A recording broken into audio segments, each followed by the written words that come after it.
Watch the pot YouTube. Subscribe. Leave a comment. Like. Dislike. Whatever. Anyway, here I have, and always, my co-host, Chris Corey. Yo, I'm here as always. The future. Making my spectacular return. And this week, we do not have V-Ness, but we miss her very much here in the circle. So, hope you're listening. Love to see you next week. On to the show. As we start off with The Authority. Coming out to a pretty good pop mix review. Yay, nay, however you want to put it. And they come out and they're talking about last night's Royal Rumble and how it was epic, which I disagree. They were talking about, heading into Elimination Chamber in February, this and that. And as they were going on, Daniel Bryan comes out to a thunderous ovation.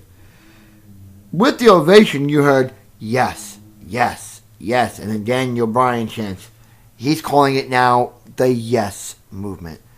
It's a great gimmick. I admit it's a great gimmick. But as we're going on, Hunter goes and says why they didn't want to put Daniel Bryan in the Royal Rumble because, he had a vicious match against Bray Wyatt at the Rumble on Sunday. But Bryan was like, I don't care. I wanted to be in the Royal Rumble. I could have made an impact on the Royal Rumble. I might not have won the Royal Rumble, but I would have made an impact. I would have made the Royal Rumble something. And Hunter and the crowd agreed, and Hunter was like, but, we didn't do it because, you had the match, and that. He goes to the WWE Universe, he goes, oh, you didn't get what you want. Oh, well. Yeah, because they hate that Batista won last night. Of course. And so does a lot of people hate. Because Batista's old news. He's old news. He can't breathe, you old man. You're dead. You need a wheelchair. The wheelchair you were on before you left, you had a wheelchair, right? That's part of the storyline. Well, whatever. That wheelchair, you need to bring that back and be on it permanently, brother. But getting back to what I was saying was, the story part was Bryan got into Hunter's face, and Hunter looked at Bryan and was like, you're not the only one in this ring. You have some company right about now, and cue the Shield's music, and what a conspiracy this is going to be. How come every time he's got company, the Shield comes out?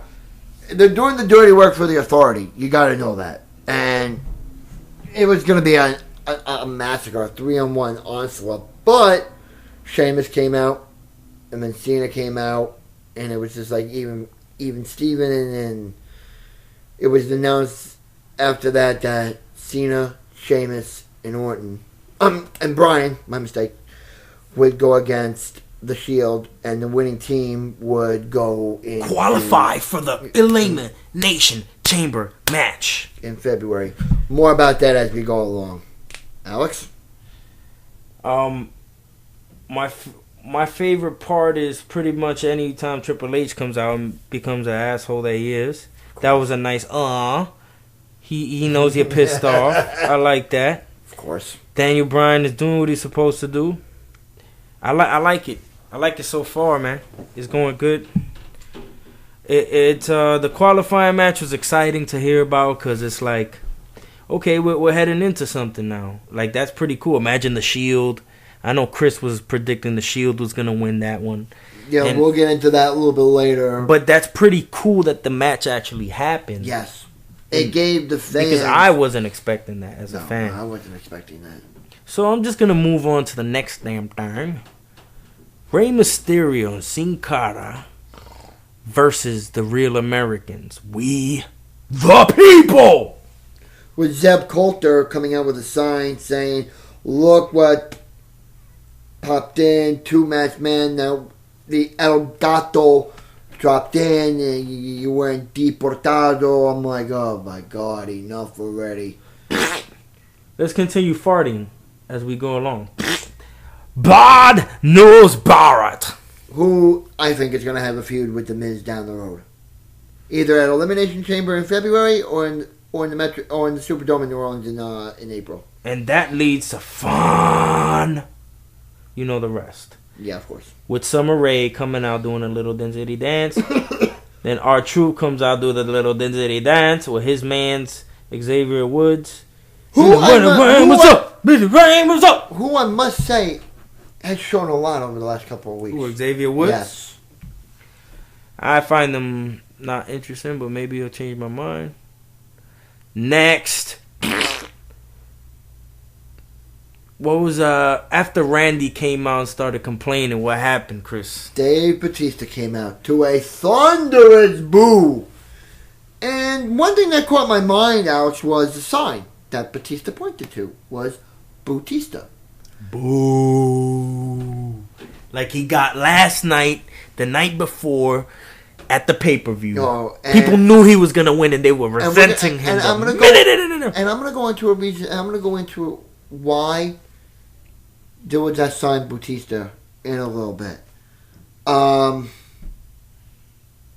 Orton says, I'm the face of the WWE. You're nothing. You're old. Cena, Bryan, you're all not the faces of WWE. Batista comes out. He goes, "Hi, Randy. What am I here to say? To make friends with you? I'm here for 3 things. To win the Royal Rumble, to headline WrestleMania, and to be WWE World Heavyweight Champion. 2 down, 1 to go." But as he said that, Lesnar showed up with Heyman. And the Beast incarnate. Boy, was Lesnar furious. Heyman goes up to Maddox and he goes, "Mr. Maddox, my name is Paul Heyman, and I'm a promoter." And right then and there when he said that, I was like, oh, that's old school ECW days. And he goes, "Mr. Maddox, you tell the Authority they have one of 2 options. 1, Dave Batista versus Brock Lesnar. Or Dave Batista or Brock Lesnar versus Randy Orton for the WWE World Heavyweight title. Or else." And we're going to get into the or else as we go along in the night. And there was a stare down between those 3. I'm thinking what's probably going to happen is after the Elimination Chamber, stay at that volume. You're going to see one thing. You're going to see a triple threat match for the world title at WrestleMania. Batista, Lesnar, Orton. You heard it here first. If that happens, that'll be good. You know why? Because that's more interesting than just Randy and Batista. Yeah.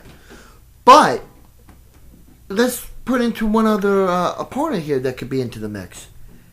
Daniel Bryan. I don't know. I think they're going to just string you along with Daniel Bryan. You don't think he has a shot? I think that in storyline, they want to piss you off more until they give you the big payoff. Or could they be leaning him into the Undertaker match at WrestleMania? Because once it happens, when he becomes champions, and they're afraid that they don't want to just give it to us and not give it to us in a satisfying way. Yeah. They're scared that they're going to drop the ball on how he's going to retain the championship. And if they do drop the ball, it's going to be in the worst way possible. That's what I'm saying. That's what they don't want. They're gonna somehow. They kind of. I think that they need a whole extra year of another WrestleMania to give them the big payoff. It's gonna come. It's gonna come very soon. But anyway, let me go to a fart. A fart. Dolph Ziggler versus The Miz. Boring. The Battle for Cleveland match. That was actually okay. But I was upset because my boy The Miz lost to Ziggler. This was horribly boring. I didn't watch 1 second of it. Dolph Ziggler's alright, but The Miz is I'm not a fan of The Miz, even though I used to watch The Real World. I never saw him on The Real World before? That's the first time I saw him, but I could jump on a whole convo of that. That was for a later time in a new show. Next up, let's talk about Ryback and the Usos. That was okay, we know the Usos have talent because of their father Rikishi, and Ryback because of what they did with Heyman. They have really built the Usos up. I'll tell you that. I expect them for greater things, possibly after WrestleMania. A tag team title shot, maybe even a tag team title reign. For Ryback, so they're just jobbers now. It's turned out to be that. With Axel once being Intercontinental Champion, the promised land he was on. Ryback, not so much.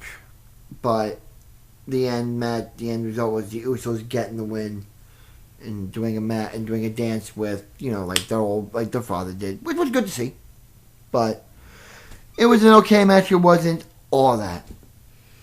Yeah, I'm not a fan of all these. I'm just gonna, from now on, if I'm not interested, I'm not gonna talk about it. No. Kofi Kingston, next match, Kofi Kingston versus Alberto Del Rio. Why don't you just talk about the highlights and we move on? The highlights of that match was it was good. It was a lot of action, competitiveness, and the one thing that caught my attention was the crowd going, JBL, JBL, JBL.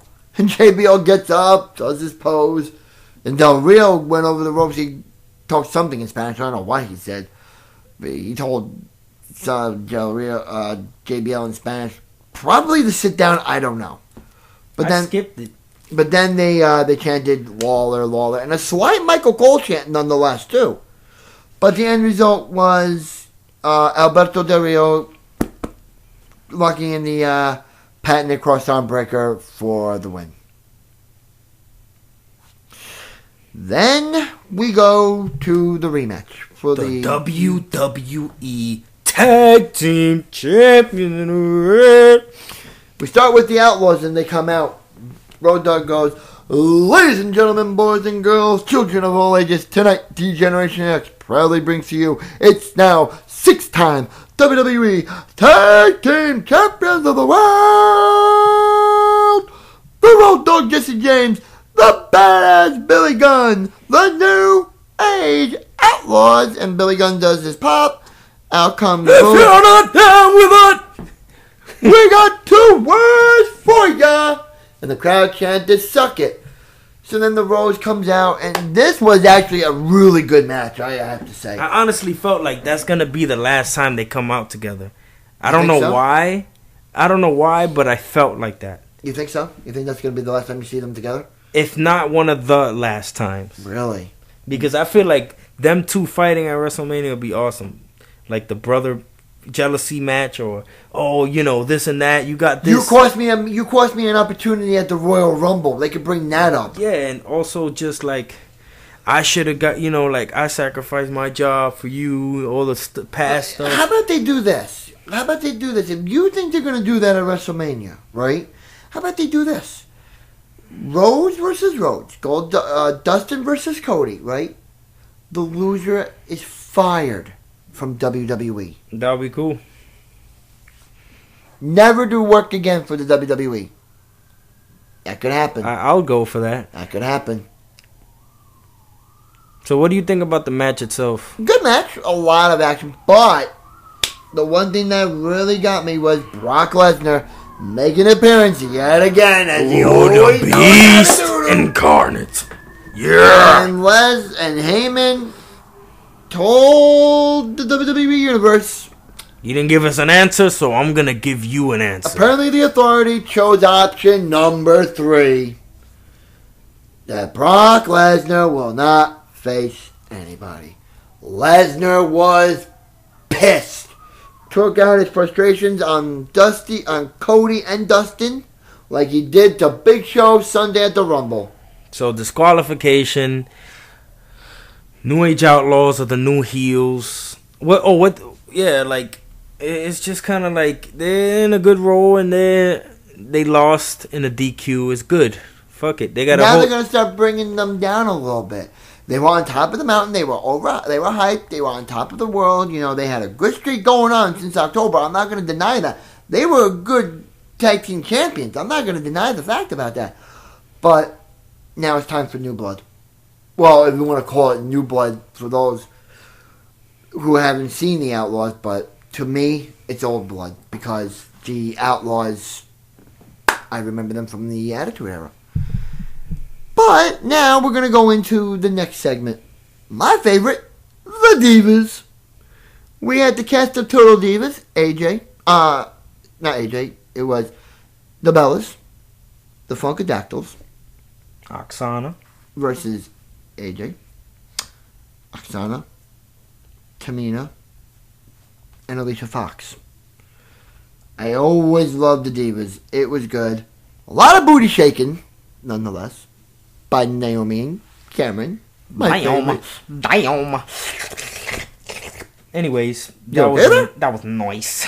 You okay there? That was nice.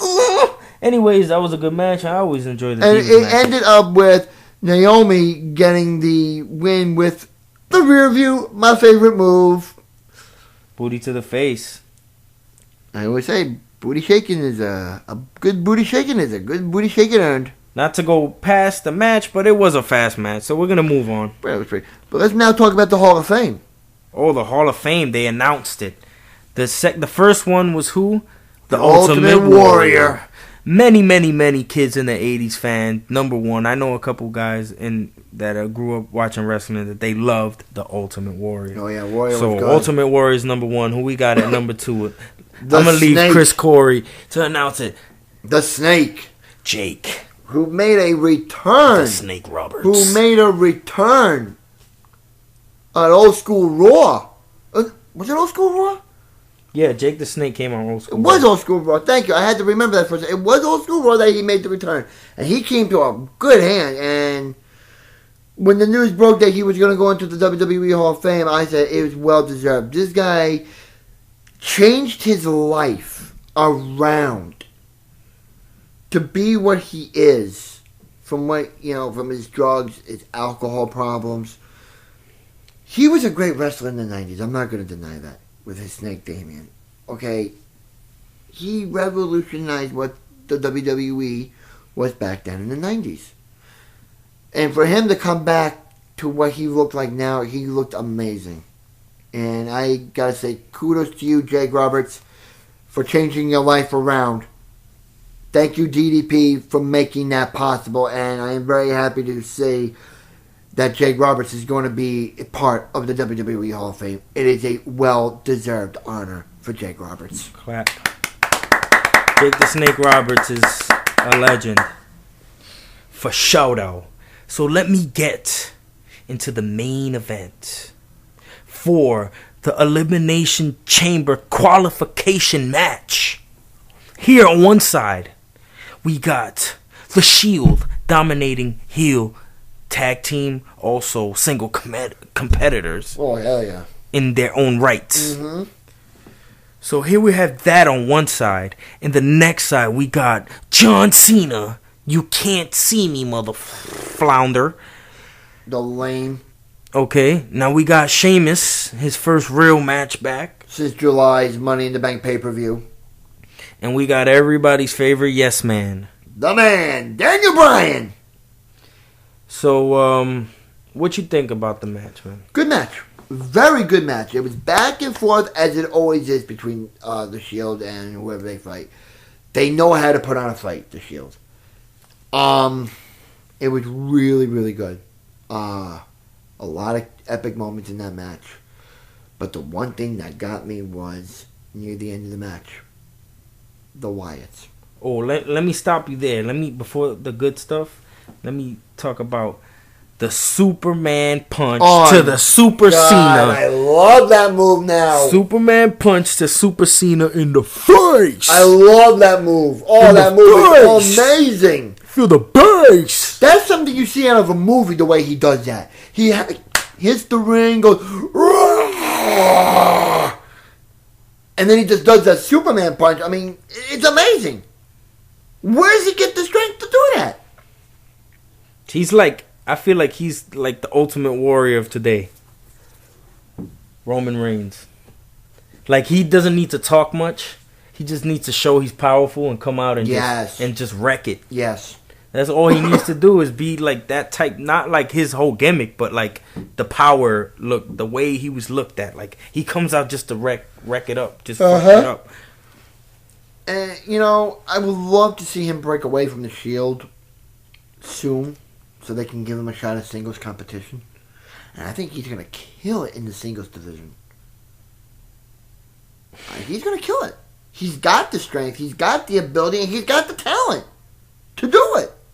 Am I not right? Hell yeah, you're right. What they should do, though, is they do break him off from the Shield. Break him off into the Intercontinental title division. Have him go against Langston. Have him defeat Langston.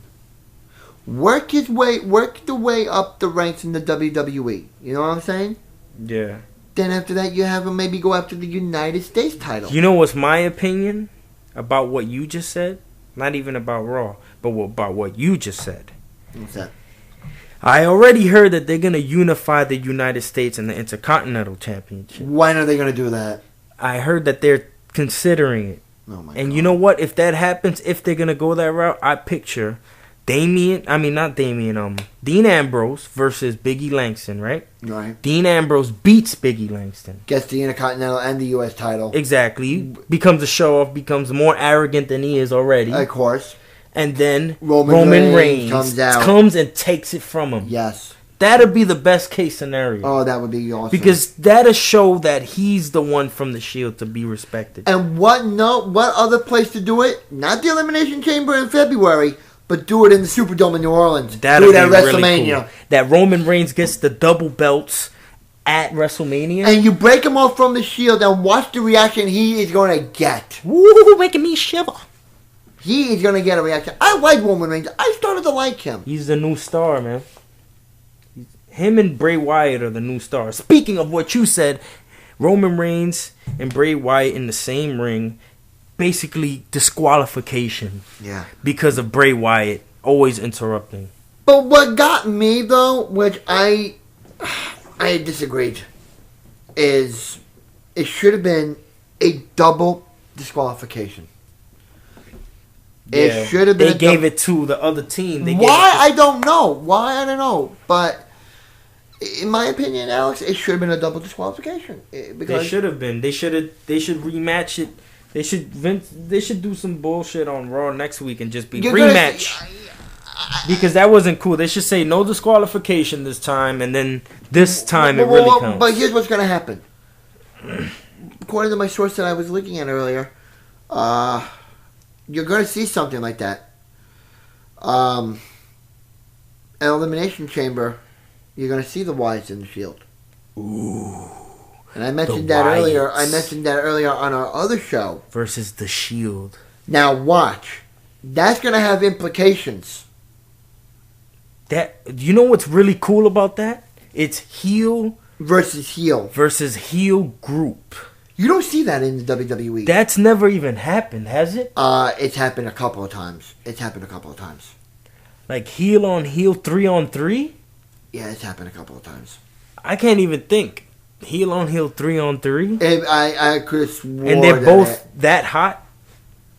I could have sworn it happened a couple of times. I have to do some research into that. But if you even have to think about it, it has to have been that long ago. Oh, it was really long ago. You know what I'm saying? It wasn't recent, that I know. It was, God, I would say,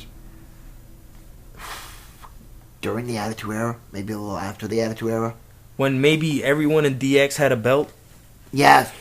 And then when you had Evolution. Yeah, that's true.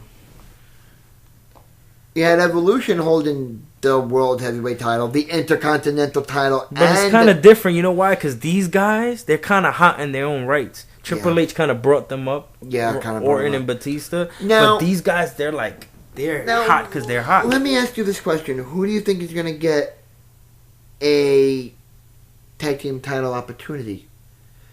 The Shield again? Or would you give it to the Wyatts?